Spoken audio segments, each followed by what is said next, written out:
often this idea that vegan food will naturally be something where you're denying yourself the pleasures of food on a sensual level. And so it's always been really interesting to me to be able to show people how wrong that is, and that we can do things with texture and flavor and senses that the pleasures of eating food, you still get all that with vegan food for sure. There's a huge variety of food that you can eat if you're abstaining from animal products. In fact, you'd be amazed at what kind of things you can find even just in your local environment that taste amazing, that don't have anything to do with animal agriculture. You can find examples from all kinds of different cuisines from around the world that you can pull inspiration from, where there's vegan food that is just a natural part of everyday life, that use a lot of different vegetables and tofu and different kinds of soy products, tempeh, fermented things, misos, and other kind of stir fries and curries. It's getting easier all the time to be able to go out and enjoy vegan food in a restaurant setting. There's places opening up all the time, and even in places that aren't fully vegan or vegetarian, they're more and more catering to people with that diet as it's becoming more and more popular and taking off. SAF is a very busy restaurant. We can often easily do like 200 people in a day, and it was voted by Time Out as one of the top 50 restaurants in the city in 2009. So for a vegan restaurant to be in that category, it's pretty impressive. And so our clientele and the people who come here come from a variety of different backgrounds. There's obviously a large sort of vegan and vegetarian contingent, but you get people who have no knowledge of those types of diets who are just curious and want to come and experience what the food's like and check it out. I don't consider it more difficult in terms of creating really good food on the plate. It's fundamentally not different in that sense from meat-based food. You do find, though, that in a vegan restaurant, the chefs themselves are often much more engaged and passionate with what they're doing, because the way in which they got to that place involved their own personal beliefs and philosophies, more so than in a traditional kitchen. Fatih came here from Munich just before I arrived here. As a head chef, obviously, he's got a lot of things to take care of, but he is open to discussing what's being done and how can we make it better. I started work in SAF about 4 years ago, and after that I decided to be vegan, and I give up everything in one night. And I feel the difference between the old days and now. So I'm much more healthy, and I don't need to go back to eat this kind of animal products anymore. So actually SAF changed my lifestyle. People love our foods, and they always keep asking to open the second one.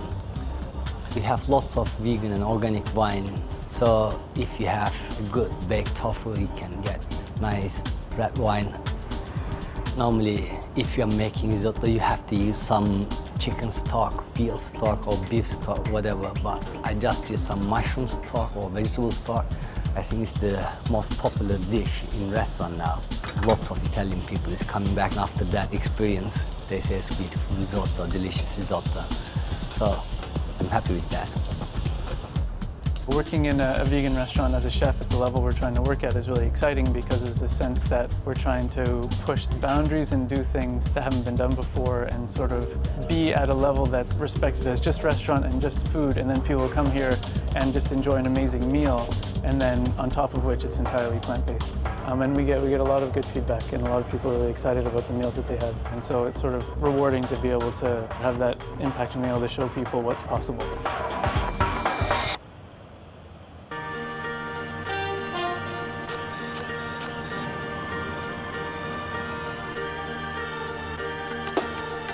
I have a very, very active lifestyle. I'm a retained firefighter. I'm on call 24 hours a day, 7 days a week. I always have to be armed and ready to go at all times, as well as my training. And I can honestly say that I never feel inadequately catered for on a vegan diet. I started running predominantly to raise funds for animal charities, and I started to win races, and I decided that the ultimate goal would be to run a marathon. I entered my first marathon in 2000 and I won it.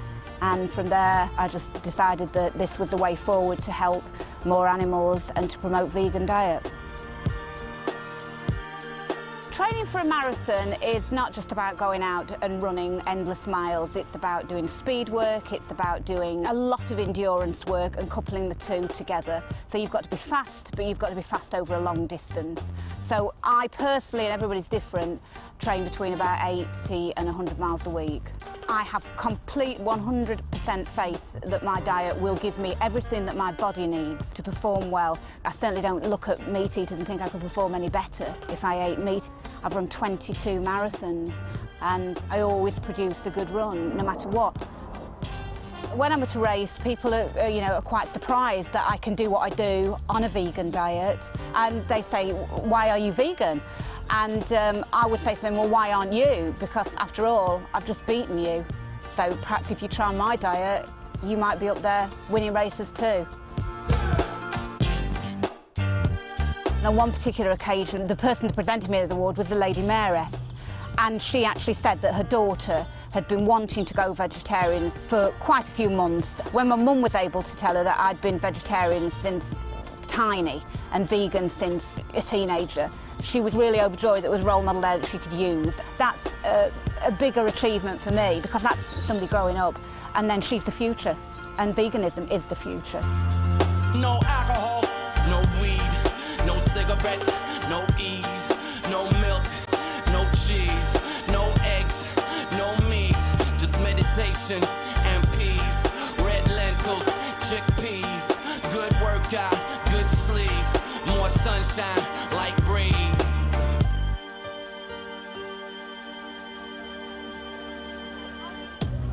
I've been working for the NHS for over 15 years now, and it's wonderful because when I get patients sent to me who are overweight or got heart disease or high blood pressure, I can talk to them about all the plant-based foods they can eat that will make them a lot healthier by cutting out all the saturated fat and high salt foods in their diet.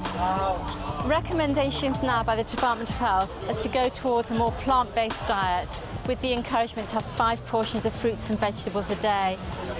In my opinion, omnivores can be lacking in lots of vitamins and minerals and nutrition generally.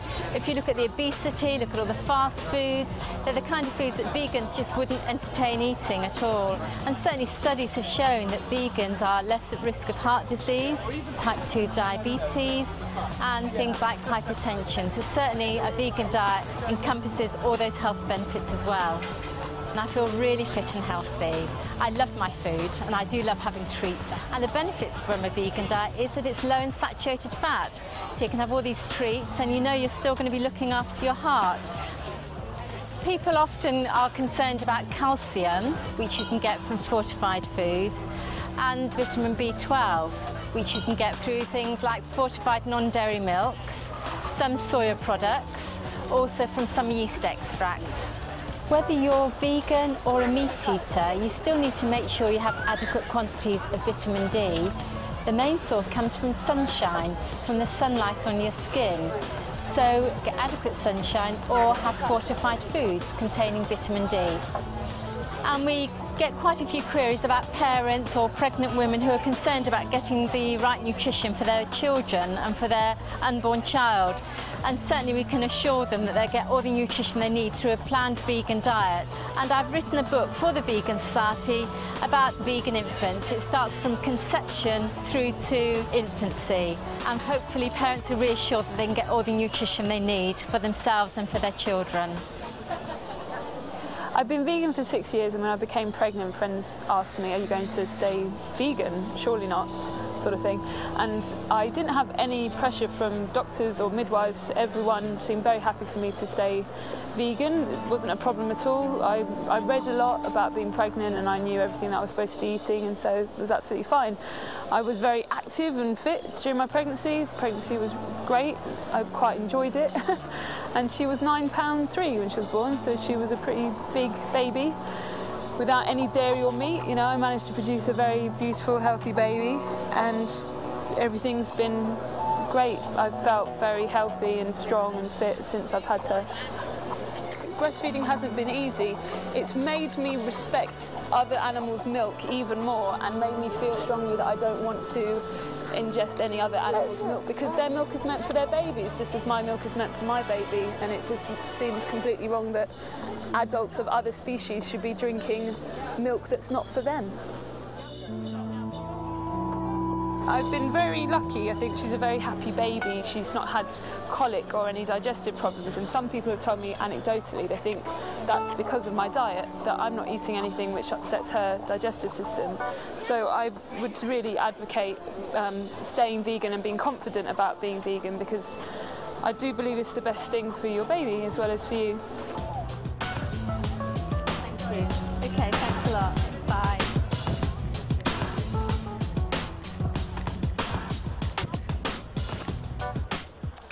I'm here now with Labour MP Kerry McCarthy, and this morning we're going to be talking about global food security, the environmental concerns surrounding food production. Well, I think people just need to be very much aware of the impact of the Western diet on the environment as well. I mean, some people will become vegans because of health reasons, some because of concerns about animal welfare. But I think increasingly people are beginning to look at the impact of industrialised farming and the fact that we just cannot sustain a Western-style diet. The world's population is predicted to grow from 6.7 billion at the moment to 9 billion by 2050. And even if we don't have those levels of population growth, even if we stick to current levels, it's estimated that if everyone adopted a Western-style diet, we'd need 3 planets the size of Earth in order to sustain ourselves. A vegan diet is very sustainable because on average it requires 1/3 of the water and 1/3 of the land to produce a vegan-based diet than it would to produce an animal-based diet. And that's because farmed animals eat much more protein than they produce. Most of the protein that they consume is used to actually to live, to keep themselves warm, to repair injuries, rather than to actually what you could describe as grow milk, eggs or meat. More water and land is therefore needed to produce cattle feed, for example, which leads to deforestation, scarcity of water supplies, soil erosion, and the pesticides have a damaging effect on the environment as well. So we need to explore ways that are less harmful and wasteful and have less impact on our environment and on our natural resources. Some people ask me, well, what would happen to farmers' livelihoods if we all moved to a plant-based diet rather than animal-based? But obviously if people did do that, they would still be consuming crops that are actually grown by farmers. So there'd be a role for farmers to play to move towards a more sustainable way of farming. I live in the countryside and I see how much of the land, its potential, is just not being used. I mean, in Hampshire, a lot of the land is devoted to stables and horses. So we could actually change the land use to benefit the wildlife, the planet, the animals and us. A lot of people ask me, would the landscape look monotonous without livestock? I mean, I could say that we've actually created an artificial landscape which was more diverse before, with trees and wildlife, and we would actually encourage the diversity of crops. We would be seeing orchards of nuts and fruit. We would encourage a lot of understory shrub layers of soft fruit, a great diversity of vegetables and cereal crops. It would actually be a much better mixture of crops instead of huge monocultures of acres and acres. Because of the diversity, you would get more habitat for the wildlife. It would actually encourage the wildlife, which is under a great pressure with the current conventional farming. The bees here are very important. They actually operate at much lower temperatures than honeybees. They come out earlier and they feed later, so you're getting good pollination. I know also here there are 3 species of parasitic wasp, which means that you have a reduction in caterpillar numbers, which cause a great deal of damage to cabbages and broccoli and kale, and hardly any damage is seen here. The hedgerows are kept very thick. They're not cut every year, so they're richer for wildlife, and they're also connecting annuals between the hedgerows across the fields, which act as beetle banks and wildlife corridors. What these methods do is that they actually benefit the biodiversity. You have more predators which keep a balance. You don't have the pest and disease problems. Could we manage on a plant-based diet in the UK? A lot of work being done with agroforestry is showing that we could have a lot of the crops growing here that we're actually importing at the moment. And a lot of things could still be grown outside. We wouldn't have to have heated greenhouses. And even just with the polytunnel like we're seeing here, it's surprising what you can achieve. We have now several stock-free, commercial stock-free farms like this one. We know that these methods work. Stock-free organic farming is a system of food production in which excludes any animal byproducts or any dependence on animal inputs at all. It's not just about growing crops, it's also about the way we interact with what goes on, within nature around us. We've been doing it now for 15 or 16 years. It's working very well. People are very happy with it. I mean, it's nice to have people back on the land, working land, and everybody's more than happy to be doing it. We've developed a system of fertility building which relies very much on green manure, so we're using plants to produce nutrients which are fixed from the air to improve biodiversity, and not relying on importing somebody else's land to support our fertility, which is what most conventional and organic production is dependent on. So we've kind of designed this system which is more or less independent of exterior forces. And because we're building carbon in the soil, this is particularly important. And a very small increase in organic content in the soil has a huge effect in terms of carbon entrapment. In fact, this is one of the biggest carbon sinks possible, soil. So it's not only good for animals, it's also very good for carbon capture, which is obviously good for climate change. So we're building organic material, and the only way to build organic material long term is through plants. You cannot do it through manure, because manure dissipates into the environment very quickly, it gets broken down. Whereas plants, they leave roots in the ground, which gradually decay and become carbon. In here there's actually 4 different types of green manure, 4 different plants, all doing slightly different things. But all building fertility, and the final outcome of this is a soil which is very friable, good population of worms, easily worked, doesn't take as much energy to work soil when it's in good condition, and very good for plant roots. So this forms the basis of fertility for future cropping. For future cropping, yeah. We grow a whole range of crops, 70 different types of vegetables. Almost 300 sowings a year, almost 1 sowing every day on average. So it's making the best possible use of land to feed people, which is really what farming should be doing. And I do very much hope that there will be a move, a transition from the conventional type of agriculture we have now to a stock-free agriculture in the future. Right, okay. Thanks a lot. See you again. Welcome, see you later. Stock-free farming could support people in developing countries as well as here. The same techniques would be beneficial. We would actually not use the vast amounts of water, land, food to support the livestock. We would actually create more tree habitats, making a difference with climate change. It's been interesting looking at the way the environmental debate has developed. I mean, initially people thought carbon emissions, that's about the energy we use in our homes, or it's about the amount we drive or the amount we fly.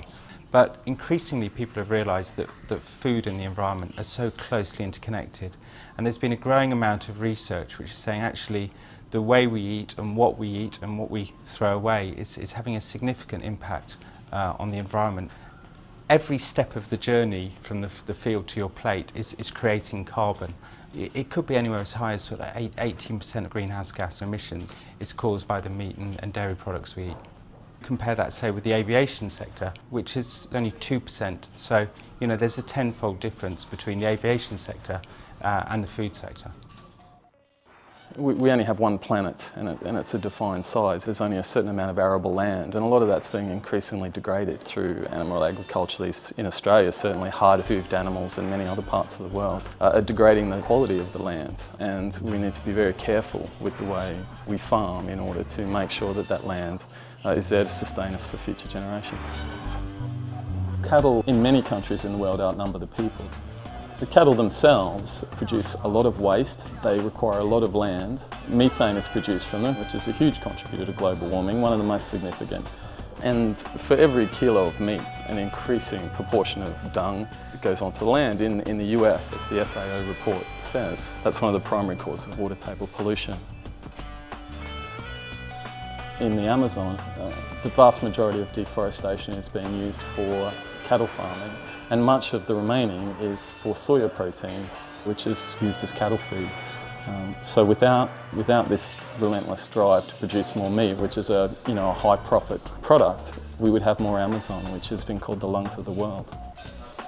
In addition to its contribution to climate change, you have to look at species loss. You have to look at the native people who live there and so on. The number of birds, the number of animals that live in a given area of forest are essentially wiped out by it being converted to forms of agriculture. it's like someone going into the Louvre in France and just smashing it up. I mean, it's mindless and it's just so unnecessary, and we're destroying something that can't be replaced. There are a host of things we could do that will have a really significant effect on climate change as a society. Things that we're looking at are things like transport, our energy supply, and then you have the way we use animals. Given that global livestock production is causing more greenhouse gas emissions than all forms of transport put together, I think we're confronted with a question: do we totally re-engineer our energy and transport systems, or do we just give up eating what I think are often unhealthy and cruel products? There's also the case of fish stocks. Most of the major ways in which fish are caught are fairly unsustainable. We have things like drift net fishing, which is completely indiscriminate and catches every sort of fish in the ocean. Then you have trawling, which trawls the ocean's floor, reducing plant biodiversity, destroying reefs. People often say that fish farming is a sustainable option, but actually an even greater number of fish are required to be caught from the wild in order to feed those fish. I have a number of friends who say, well, what if we raised animals in a more ethical manner? The Omnivore's Dilemma is a very famous book where that's his conclusion, is that he can move to the country and raise his own chickens and his own animals. It's a lovely concept if you like the taste of meat, but it's just not going to sustain 6 billion people and growing, which is the world's current population. I've always been a vegetarian my whole life, so I've always respected animals to an extent. My boyfriend challenged me to become a vegan because he's done the vegan challenge for a month, and I was inspired, so I went into it with full enthusiasm, and I got all the benefits. I felt good about myself, I got lots of vitality, I lost weight as well, and I'm proud of myself, and I'm more than anything proud of the fact that no animal is harmed by what I eat. And that's what I think veganism is about, living in harmony with everybody. Our thinking about non-human animals is very confused, and people that have chosen to lead a cruelty-free, plant-based lifestyle are baffled as to why other people have not made the connection. Many of us live with companion animals such as dogs, cats and rabbits. We share our homes with them, consider them members of the family, and we grieve when they die. Yet we kill and eat other animals that, if you really think about it, are no different from the ones we love. This is known as speciesism, a prejudice against members of different species. Most people don't question their habit of eating animals as they've been brought up to believe it's normal behaviour, but causing suffering should never be considered normal. According to the United Nations Food and Agriculture Organization, humans kill approximately 56 billion animals for food each year, and this doesn't include fish.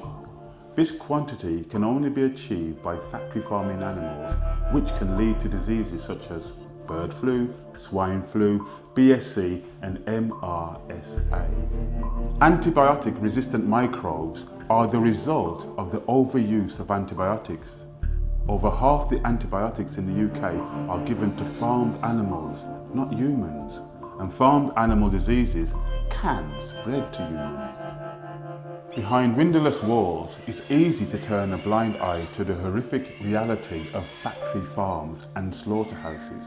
You may think this footage is old, that things are not like this anymore.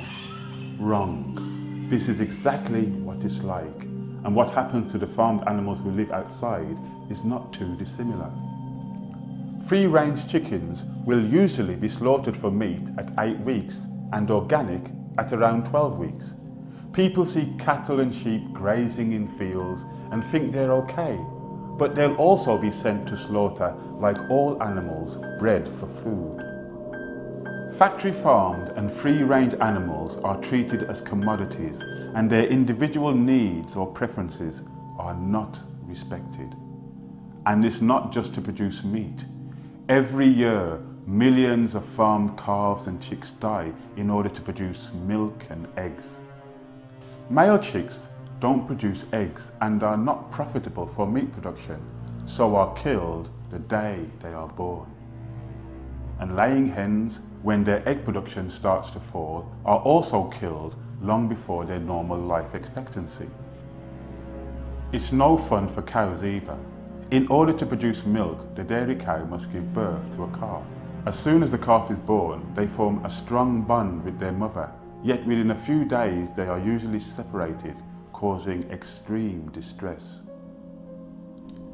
Male calves do not produce milk and are usually shot at birth or sent for veal production, and the female calves are added to the milk production line, like their mothers.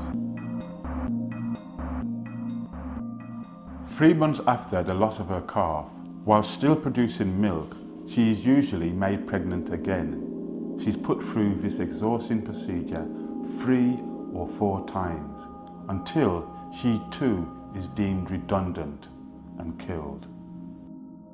More than 20% of dairy cows sent to slaughter have been found to be pregnant, and the skins from these unborn calves is used to make soft suede. Many people assume that leather is an incidental element of the rearing of animals for meat. It's not. It's used to produce shoes, jackets, wallets, gloves and furniture, and so purchasing leather goods helps make the rearing and killing of animals a profitable concern. Just as we have tried to end racism, sexism and ageism, we can also try to end speciesism. Enjoying a plant-based diet and vegan lifestyle is the ultimate protest against animal exploitation. It's taking action every day to reduce animal suffering and death by decreasing the demand for all animal products. I don't like watching the animal cruelty footage, but by us watching it together, we can make a difference. We can empower ourselves by being educated what is going on and then change it. With the mounting evidence, compassion, our health, the environment, water pollution, supporting developing countries, food security, rising population, sustainability, the rainforest. When people ask, why are you vegan? Perhaps the question should be, why aren't you? Please, make the connection.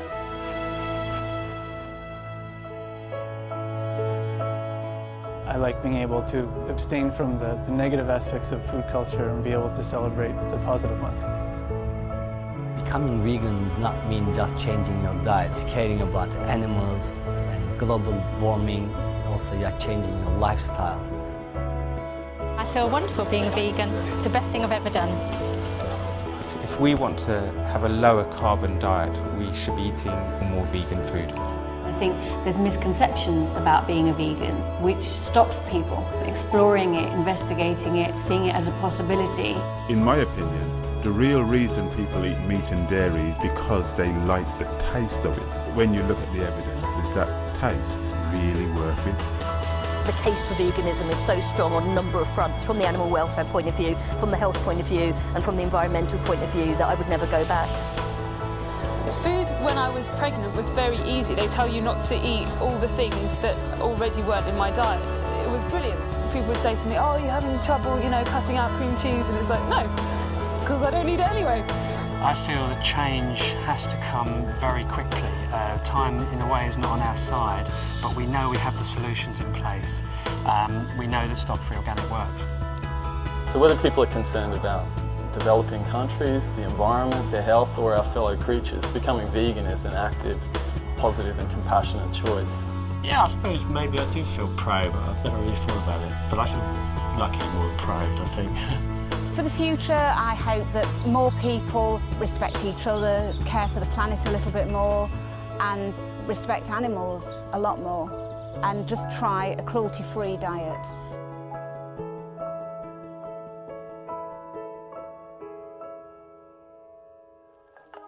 Kill for eat. For real, king man. But them say swine in a them dinner. So when I got nothing there, you know. Fire, flames, treat the toughest way. No bones, no blood in our kitchen.